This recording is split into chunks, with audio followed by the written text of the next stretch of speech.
मधुमक्खी पालन। जी हाँ, मधुमक्खी पालन का जब भी जिक्र होता है तो सबसे पहले दिमाग में बात आती है शहद की। शहद मनुष्य द्वारा चखा जाने वाला सबसे पहला पोषक तत्वों से भरपूर स्वादिष्ट पदार्थ है। बच्चों से लेकर बुजुर्ग हर कोई इसका सेवन करना पसंद करता है। साथ ही शहद अपने औषधीय गुणों के लिए भी जाना जाता है और हमारे देश में तो आयुर्वेदिक पद्धतियों में भी इसका विशेष स्थान है।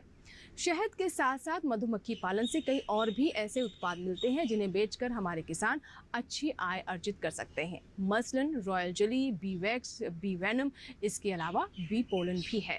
यानी कह सकते हैं कि शहद के अलावा इन पदार्थों की भी बाजार में अच्छी मांग है। इसी वजह से किसानों को अच्छा मुनाफा भी होता है। हमारे किसान गांव में अपने खेतों में मधुमक्खी पालन करते आए हैं, लेकिन आज के समय में शहरी क्षेत्रों में भी मधुमक्खी पालन काफी प्रचलित हो रहा है। नमस्कार, स्वागत है आपका कृषि विशेष में। आज के कृषि विशेष में हम आपको यही जानकारी देंगे कैसे शहरी क्षेत्रों में भी अब मधुमक्खी पालन किया जा सकता है और इससे जुड़ी हुई कौन सी विशेष बातें हैं जिसका ध्यान रखना आवश्यक है। आज के कार्यक्रम में हम आपकी मुलाकात करवाएंगे सफल किसानों से भी जो कि मधुमक्खी पालन को अपना रहे हैं।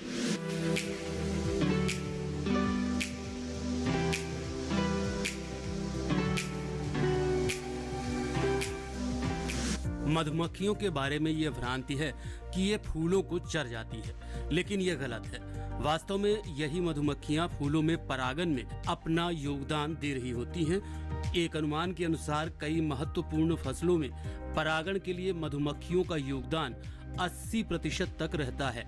जब मधुमक्खियां एक पुष्प से दूसरे पुष्प पर जाती हैं, उस समय पराग कण उसके शरीर पर स्थित रोयों से चिपक जाते हैं। एक बार में मधुमक्खी कई सौ पुष्पों पर जाती है। इसके साथ ही मधुमक्खी की ये विशिष्टता होती है कि वो एक ही प्रकार के पुष्पों पर जाती है।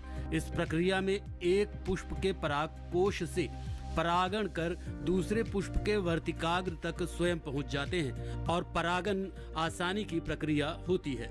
सुभाष काम्बोज यमुनानगर के एक सफल मधुमक्खी पालक हैं जो पिछले 27 वर्षों से मधुमक्खी पालन कर रहे हैं। इस लंबे समय के दौरान इन्होंने कई मुश्किलों का सामना भी किया है, लेकिन हार न मानते हुए मधुमक्खी पालन के क्षेत्र में सफलता हासिल की है। कृषि में मधुमक्खी पालन का क्या महत्व है, आइए जानते हैं उन्हीं की जुबानी। इस वक्त हम हैं यमुनानगर के एक क्षेत्र में। आज हम जो बात करने वाले हैं कि किस तरह से शहद जो है ना घर तक पहुंचता है, यानी कि छत्ते से लेकर बाजार तक शहद कैसे पहुंचता है। लेकिन इसके बीच में कुछ परेशानियां भी आती बी कीपर्स को। आज उन्हीं पे भी बात करेंगे। आज हमारे साथ हैं सुभाष काम्बोज जी हैं जो काफ़ी पॉपुलर इस क्षेत्र में और बी कीपिंग के लिए उनको कई अवार्ड मिल चुके हैं। और ये बी कीपिंग में क्या क्या समस्याएं आ रही हैं इसके बारे में जानकारी लेते हैं। सर बताइए। बिल्कुल, नमस्कार सभी को। मेरा नाम सुभाष काम्बोज और मैं यमुनानगर ज़िले का हाफिजपुर गांव का रहने वाला हूं और मैं पिछले 27 साल से मधुमक्खी पालन का काम कर रहा हूं। सबसे पहले अगर मैं बात करूं कि हमारी मधुमक्खियां पोलिनेशन का बहुत बड़ा सोर्स है और ये मधुमक्खियां हमारी ना सिर्फ शहद देती हैं बल्कि हमारी फसलों को भी बढ़ाती हैं। हमारा जो फसलों का उत्पादन होता है वो मधुमक्खियों के द्वारा 25 से लेकर के 80% तक की, अगर हम अलग अलग क्रॉप की बात करें तो अलग अलग क्रॉप में इसकी परसेंटेज अलग अलग होती है। फॉर एग्जांपल हम अगर सरसों की बात करें तो 25 से 35% की जो ग्रोथ है वो मधुमक्खियों के द्वारा उनके द्वारा किए गए पोलिनेशन से ही होती है। और आप लोग सुन के हैरान रह जाएंगे कि चाहे वो हिमाचल है या हमारा कश्मीर है, वहाँ पर जो भी सेब के बागान हैं, अगर सेब के फ्लावर की बात करें वो बिल्कुल अधूरा है बिना मधुमक्खियों के, क्योंकि अगर मधुमक्खियां नहीं होंगी वहाँ पर तो उनकी पोलिनेशन नहीं आएगी और हमें वो सेब खाने को नहीं मिल सकता।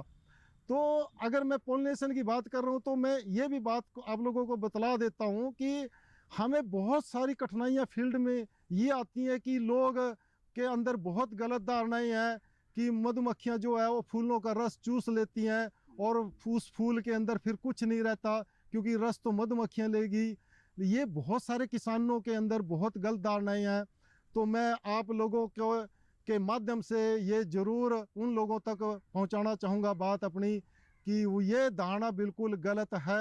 वो मधुमक्खियों का ज़रूर अपने क्षेत्र में रखने दें और उन जो बी कीपरों को कोई भी अगर रखने की समस्या है कहीं, चाहे वो खेत की समस्या है, रखने की जगह की समस्या है, पानी की समस्या है तो उसका जरूर उनका साथ दें, तो वो आपकी फसलों का पोलिनेशन फ्री में आपको करके दे रही हैं, कोई आपसे चार्ज नहीं ले रही हैं।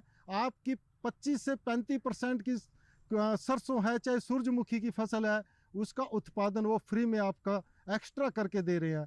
तो हमें इस तरह की समस्याएं जो मेन हमारे सामने, क्योंकि मैंने एक बार कोटा बेल्ट में अपनी मधुमक्खियां रखी हुई थी, 2004 की बात है, तो उस टाइम मुझे बहुत बड़ी प्रॉब्लम मेरे सामने आई थी कि सभी लोग इकट्ठे होकर के मुझे थाने में लेके चले गए कि हमारा सरसों का जो रस है वो तो मधुमक्खियां पी गई और हमारी फसल बिल्कुल ही बर्बाद हो गई, और हम लोगों को जो है ना वो थाने में बिठा के रखा गया।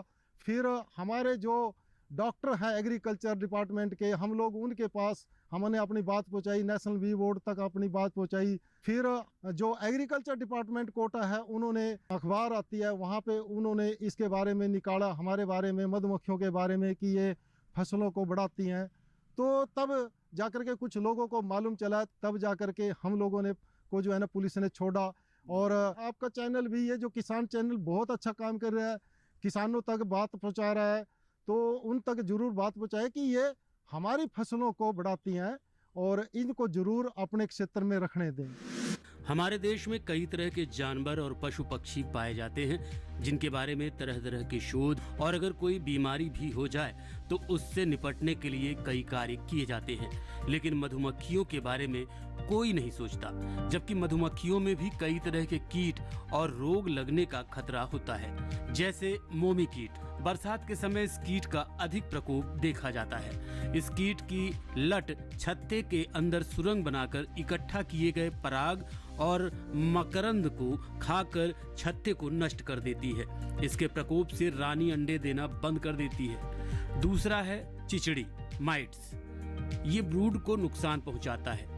इन कीटों से मधुमक्खियों को काफी हद तक नुकसान पहुंचता है। देश में कई पशु चिकित्सालय, विश्वविद्यालय हैं जो अन्य सभी पशु पक्षियों के बारे में शोध करती है और निष्कर्ष निकालती है।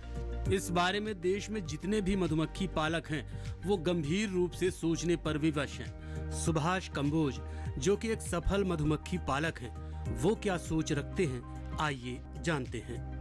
सुभाष जी, एक और जो बात निकल के आती है कि जैसे कोई भी प्रॉब्लम होती है, समस्या होती है, उसके डॉक्टर होते हैं। जैसे मधुमक्खी में कोई समस्या आती है तो उसका कोई डॉक्टर, इस तरह का कोई इलाज होता है? मैंने भी कई बार इस बारे में बात उठाई है कि हमारे जितने भी यूनिवर्सिटियां हैं, एग्रीकल्चर यूनिवर्सिटियां हैं, वहाँ पर हर एक तरह के, चाहे वो किसी भी फसल का है या किसी एनिमल्स का है, पोल्ट्री फार्म का है, पिग फार्म का है, उनके स्पेशलिस्ट डॉक्टर जरूर वहाँ पर है ना कोर्स कराए जा रहे हैं, डॉक्टर तैयार किए जा रहे हैं। लेकिन अभी तक पूरे इंडिया में कोई भी किसी भी यूनिवर्सिटी ने मधुमक्खियों के डॉक्टर के ऊपर कोई कोर्स नहीं किया है या कोई किसी तरह का डॉक्टर तैयार नहीं किए, क्योंकि मधुमक्खी पालक बेचारे अपनी मर्जी से जैसा उन्होंने सुन लिया वैसी उसकी ट्रीटमेंट कर देते हैं। हालांकि ज़्यादा इन मधुमक्खियों में बीमारी नहीं आती, लेकिन फिर भी कुछ दो माइट हैं इसके अंदर। और एक बार 2006 की मैं घटना सुनाता हूँ कि उस टाइम बहुत भयंकर तरीके से ब्रोवा माइट आई थी, तो उसका यहाँ पर कोई भी स्पेशलिस्ट डॉक्टर नहीं था। तो हमारी नेशनल बी बोर्ड ने स्पेन से स्पेशलिस्ट डॉक्टर बुलाया था और मेरी फार्म पे भी उसने विजिट किया था और उसने मेरे को गाइड किया था कि इस बीमारी का ऐसे ऐसे ट्रीटमेंट करें। तो मैं यहाँ भी भारत सरकार से निवेदन करना चाहूँगा कि वो भी यहाँ पर जो हमारी एग्रीकल्चर यूनिवर्सिटियाँ हैं वहाँ पर स्पेशलिस्ट इसके लिए तैयार करें। मधुमक्खी पालन एक हमारा बहुत बड़ा रोजगार नवयुवकों को मिलता जा रहा है और इसका दूसरे देशों में ये शहद बहुत जा रहा है, तो हमारा बाहर की करेंसी बहुत आ रही है शहद के जरिए, तो हमारे स्पेशलिस्ट डॉक्टर भी जरूर होने चाहिए। सुभाष जी, ये तो एक समस्या थी। अब ये है कि शहद को आगे कैसे बढ़ाया जाए, इनके बिजनेस कैसे आगे बढ़ाया जाए, इसके लिए आप सरकार से या इंस्टीट्यूट से आप क्या चाहते हैं? मैं बिल्कुल भारत सरकार से या कोई भी राज्य सरकार है उनसे मैं चाहता हूँ कि जो शहद के बारे में गलत धारणाएं हैं वो उनको जरूर दूर किया जाए, आम पब्लिक को इसके लिए अवेयरनेस किया जाए। ये सिर्फ एक मेडिसिन के तौर पे जो 1 चम्मच 2 चम्मच यहाँ पर खा लेते हैं उसको वहाँ तक सीमित न रखें, बल्कि इसको अपने रूटीन में प्रतिदिन भोजन के रूप में इसको ज़रूर इस्तेमाल करें, क्योंकि इसके अंदर जो न्यूट्रिशन है, हमारे बच्चों में जो खेलते हैं उनकी डाइट में इसको ज़रूर इस्तेमाल करें। हमारे जो आंगनबाड़ी है उनमें छोटे बच्चों को ज़रूर इसकी डाइट में इस्तेमाल किया जाए। तो हमारी जो कंजम्पशन है, हमारा जो शहद यहाँ पर उत्पादन होता है, वो यहाँ पर हिंदुस्तान में ज़्यादा से ज़्यादा खपे, ताकि हमारे मधुमक्खी पालक भाइयों को इसके अच्छे दाम मिल सके। क्योंकि हमें अच्छे दाम की बहुत बड़ी प्रॉब्लम हमारे सामने हमें फेस करनी पड़ती है, क्योंकि हमारा जो शहद है वो पूरा एक्सपोर्ट के ऊपर डिपेंड है। तो एक्सपोर्ट जो है बहुत ज़्यादा अप डाउन होते रहते हैं, तो हमें बहुत बड़ी प्रॉब्लम इसके रेट के ऊपर बहुत समस्याएं आती हैं। शहद के बहुत से फायदे होते हैं जिसके कारण इसका सेवन किया जाता है, मगर बाजार में नकली और मिलावटी शहद भी मिलती है। इनमें चाशनी की मिठाई होती है। ऐसे मिलावटी शहद शरीर के लिए बहुत ही नुकसानदेह होते हैं। शहद खरीदते समय उसकी शुद्धता की पहचान करना काफी मुश्किल होता है। कुछ आसान तरीके हैं जिससे शहद की शुद्धता आसानी से पहचानी जा सकती है। जैसे शहद को अगर किसी पेपर पर रखते हैं तो वो उसको गीला नहीं करता। अगर वो नकली होगा तो पेपर गल जाएगा। शहद को अगर आप कपड़ों पर रखेंगे तो वो खुद से वहां से फिसल कर गिरने लगेगा। ये जो मेरे हाथ में आप देख रहे हैं, ये दो तरह के शहद हैं। एक भ्रांति ये भी है कि कहते हैं लोग शहद को जमना नहीं चाहिए, कुछ लोग बोलते हैं कि शहद को पतला नहीं होना चाहिए। सुभाष जी बताइए, सच्चाई क्या है? आप ये मेरे हाथ में देख रहे हैं, ये सरसों का जो सरसों के फूलों से जो शहद आता है वो ये है, और ये जमने की वजह से आपको इतना वाइट दिख रहा है। इसको क्रीम हनी भी बोलते हैं, ये क्रीम की तरह होता है। और हमारे देश में ये बहुत ही बड़ी गलत धारणा है। आम पब्लिक की जो मैं बात करूं, उनके मन में ये बहुत बड़ी गलत धारणाएं है कि शहद अगर जम गया तो वो नकली है। असल में शहद 80% जो अलग अलग फूलों से जो शहद आते हैं वो नेचुरल तरीके से धीरे धीरे वो जम जाते हैं। वो जमना उसका एक नेचर है, शहद का जमना एक नेचर है उसकी। जैसे घी की नेचर है, वो जम जाता है, फिर वो अगर उसको थोड़ी सी भी गर्मी दें, धूप में रखे तो वो पिघल भी जाता है। सेम शहद भी इसी तरह है। शहद भी कुछ टाइम के लिए अगर वो जम गए तो अगर हम चाहें वो पिघल जाए तो वो आप तेज धूप में रखिए। जैसे अब मई जून के महीने में अभी तेज धूप हो रही है, तो आप धूप में रखिए, 2 घंटे में ये पिघल जाएगा। तो जमना कोई नकली और असली की कोई पहचान नहीं है। शहद जमते हैं। 80% फूलों से जो शहद आते हैं अलग अलग फूलों के अलग अलग टाइम पे जम जाते हैं। कुछ बहुत जल्दी जम जाते हैं, कुछ थोड़ा लेट जमते हैं। हाँ, कुछ नहीं जमते। फॉर एग्जांपल जामुन का शहद है, अजवाइन का शहद है, इस तरह के कुछ शहद हैं जो नहीं जमते। लेकिन मोस्टली ज़्यादातर शहद जो है वो जमते हैं। और आप खुद ही देख रहे हैं मेरे हाथ में ये जमा हुआ शहद है। ये इस तरफ देख रहे हैं कि ये एक लिक्विड शहद है जो अभी जमा नहीं है। ये अगर ज़्यादा ठंड मिलेगी तो ये भी जम जाएगा। अगर असली शहद में मक्खी गिर जाए तो वो आसानी से निकल जाती है। अगर वो शहद नकली होगा या फिर चाशनी से बना हुआ होगा तो उसमें मक्खी चिपक जाएगी। अगर आप असली शहद को पकाते हैं तो वो नहीं पकता है। शहद के व्यवसाय से जुड़े इसकी पहचान के विषय में क्या बताते हैं सफल शहद उत्पादक सुभाष कंबोज, आइए जानते हैं। सुभाष जी, ऐसा देखने में आया है, सुनने में आया है कि जब हम मार्केट में जाते हैं, कोई शहद लेने जाता है तो कहते हैं नकली शहद है। ये बड़ी धारणा है कि नकली असली कैसे है, क्या पहचान है इसकी? हाँ, ये बहुत सारे मिलावटखोर यहाँ पर हैं अपने, तो वो गलत पैसा कमाने के नज़रिए से इस शहद को बदनाम कर रहे हैं।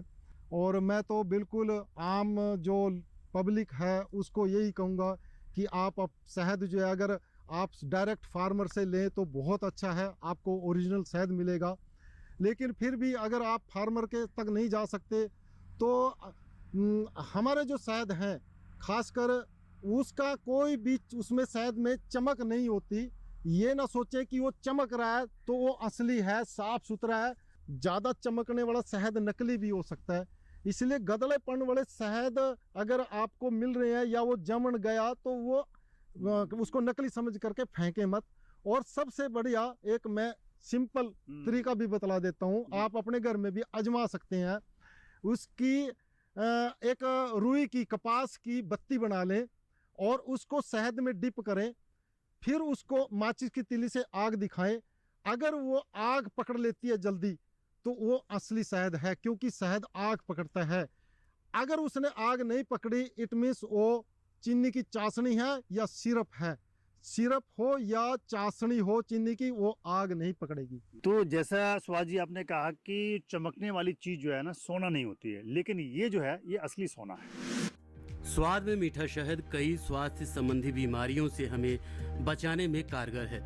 इसमें कई पोषक तत्व मौजूद होते हैं जो शरीर के लिए जरूरी है। ये कई समस्याओं में औषधि के रूप में काम करता है, लेकिन इसके सेवन के पीछे भी कई ऐसी धारणाएं हैं जिसके बारे में सही जानकारी होना बेहद जरूरी है। कंबोज जी एक बात बताइए कि एक भ्रांति है कि शहद गर्म होता है, शुगर वालों को नहीं खाना चाहिए, कब खाना चाहिए, कैसे खाना चाहिए, इसके बारे में जरा विस्तार से बताएं। हाँ, ये बहुत ही हमारे हिंदुस्तान में आम पब्लिक में बहुत बड़ी एक भ्रांति है। लोग ये सोचते हैं कि शहद गर्म होता है इसलिए गर्मी में नहीं खाना चाहिए, सिर्फ सर्दी में खाएं, और वो भी सर्दी खांसी हो गई तो तभी लें। ऐसा नहीं है, शहद बहुत ही ठंडा भी होता है। अगर आप इसकी स्कंजमी बना करके या शरबत बना करके या किसी भी जूस में डाल करके या ठंडे दूध में, मिल्क शेक में इसका बना करके अगर आप पीते हैं तो ये इतना ठंडा होता है कि आप एक गिलास अगर शरबत बना करके पी करके निकल जाएं खेतों में काम करने के लिए तो आपको कोई भी लू नहीं लगेगी, गर्मी नहीं लगेगी। ये इतना ठंडा होता है। इसलिए शहद की ये जो भ्रांति है ये बिल्कुल गलत है कि शहद गर्म होता है। अगर हम इसको डायरेक्ट खाते हैं तो इसकी तासीर ज़रूर गर्म होती है, लेकिन आप इसको अलग अलग उसमें मिल्क शेक में, मिल्क में या यूँ कह लीजिए शरबत में बना करके इसके पिए। और मैं खासकर जो शुगर के मरीज़ हैं उनके को भी मैं बतला दूं कि वो शहद लिमिटेड तौर पे इस्तेमाल कर सकते हैं। जैसे कि हमारे जामुन के फूलों से शहद आता है, जो नीम के फूलों से जो शहद आता है वो ज़रूर वो लोग इस्तेमाल कर सकते हैं जब भी उनका मीठा खाने का मन हो, या चाय में या यूँ कह लीजिए दूध में डाल करके या खीर में डाल करके अगर वो खाना चाहते हैं मीठा तो वो नीम का या जामुन के फूलों का शहद इस्तेमाल कर सकते हैं। जैसे कि कुछ मिठाइयाँ जो चाहे वो रसगुल्ला है, गुलाब जामुन है या हमारी जलेबी है, इस तरह की बहुत सारी मिठाइयाँ हैं, चाहे वो पेड़े तक के भी हैं, हमने शहद से पेड़े भी बनाए हैं, तो हम उसके रूप में इस्तेमाल कर सकते हैं। और मैं खुद जो है 8 तरह के मुरब्बे और गुलकंद, यहाँ तक कि मैंने विनेगर भी इसका बनाया है शहद का, तो हम चीनी के रिप्लेसमेंट में इसका इस्तेमाल कर सकते हैं। एक अध्ययन के अनुसार शुद्ध शहद में नमी ना के बराबर होती है, जिस वजह से इसमें जीवाणु पनप ही नहीं पाते या फिर जीवित नहीं रह सकते हैं। यही वजह है कि शहद लंबे समय तक खराब ही नहीं होता है, और अगर शहद खराब हो रहा है तो उसकी वजह उसमें किसी भी प्रकार की मिलावट हो सकती है। उस पर क्या बताते हैं सफल मधुमक्खी उत्पादक सुभाष जी, आइए जानते हैं। शहद कभी खराब नहीं होता है, क्या ये भ्रांति है या ये सत्य है? मैं बिल्कुल ये कहूँगा कि शहद वास्तव में ख़राब नहीं होता अगर उसको सही टेम्परेचर पे रखा जाए। आपने मालूम नहीं सुना है या नहीं, लेकिन 1917 में पिरामिड में 3000 साल पुराना शहद मिला था, और वो जमा हुआ शहद था, क्रिस्टल था, और वो एकदम खाने के रूप में जब उसका टेस्ट किया गया तो वो खाने के लायक था। यानी कि शहद कभी ख़राब नहीं होता। हाँ, इसका अगर गर्मी की वजह से HFM बढ़ जाए तो साइंस ये बोलती है कि ये 80% से ऊपर का जो HFM है अगर वो शहद खाने लायक नहीं होता। लेकिन जो आयुर्वेद है हमारी, वो ये बोलती है कि शहद जितना पुराना होता है वो बिल्कुल उतनी दवाई का काम करता है। पर्यावरणीय रोगाणुओं से बचाने के लिए शहद कंटेनर के ढक्कन को कसकर बंद करना महत्वपूर्ण है, ये आपके शहद को अतिरिक्त नमी सोखने से भी रोकता है। अधिक नमी का मतलब है अधिक पानी, जिससे बैक्टीरिया का विकास आसान हो जाता है। शहद को रेफ्रिजरेटर में संग्रहित किया जा सकता है, लेकिन इससे ये तेजी से क्रिस्टलीकृत हो जाएगा। क्रिस्टलीकरण कोई बुरी बात नहीं है, लेकिन हम में से अधिकांश को शहद के तरल होने पर उसका उपयोग करना आसान लगता है। ऐसा होने से रोकने के लिए अपने शहद को अलमारी या पेंट्री जैसी ठंडी जगह पर रखना सबसे अच्छा है। जार से शहद निकालने के लिए कभी भी गंदे या गीले बर्तनों का उपयोग न करें। यह बैक्टीरिया और फफूंद को पनपने के लिए बढ़ावा देता है। ये शहद के बारे में, रखरखाव के बारे में बताएं। कई बार ऐसा देखा गया कि शहद खराब हो जाता है, कोई बदबू आती है, फंगस आ जाता है, इसको कैसे बचाएं? शहद हमेशा अगर फर्मेंटेशन की प्रॉब्लम आती है इसके अंदर, अगर ये इसके अंदर मॉइस्चर ज़्यादा हो, हमारे FSSAI के पैरामीटर भी यही बोलते हैं कि शहद के अंदर 20% से ऊपर मॉइस्चर नहीं होना चाहिए। शहद का मॉइस्चर अगर हमारा 17 से 20% तक रहेगा तो शहद खराब नहीं होएगा। और इसको एक डीप फ्रीज करना कोई ज़रूरी नहीं है, इसको रूम टेम्परेचर पे भी आप इसको रखें तो ये अगर इसका HFM 80 तक नहीं गया तो ये बिल्कुल खाने लायक है। चाहे आप इसको 10 साल के बाद भी खाएं तब भी ये ख़राब नहीं होता। इसके रख रखाव का ध्यान सबसे पहले यही होता है कि इसका मॉइस्चर ज़रूर, इसके मॉइस्चर पे ध्यान रखें और इसका रूम टेम्परेचर पे रखें, यानी कि आप 20-25 डिग्री टेम्परेचर पे इसको रखें तो ये बहुत लंबे टाइम तक चलता है। मधुमक्खी पालन के क्षेत्र में अपार संभावनाओं को देखते हुए सुभाष कंबोज जी ने अपनी शहद प्रसंस्करण इकाई बनाई है, जिसमें अच्छी क्वालिटी की शहद बनाने पर काम होता है और बाजार तक इसे पहुंचाकर अच्छा लाभ भी कमा रहे हैं। मैं पिछले 27 साल से मधुमक्खी का पालन का काम कर रहा हूँ और मैं अब ना सिर्फ मधुमक्खी पालन कर रहा हूँ बल्कि मैं अपनी मार्केटिंग भी खुद कर रहा हूँ। जैसा कि आप लोग ये देख रहे हैं मशीन ने, ये मैंने एक छोटा सा प्रोसेसिंग प्लांट लगा रखा है अपने यहीं पर, अपने फार्म पे मैंने इस यूनिट को लगाया है। हम लोग जो फार्म से, मधुमक्खी फार्म से जो शहद लेके आते हैं वो यहाँ इसमें डालते हैं, उसको थोड़ा गर्म करते हैं।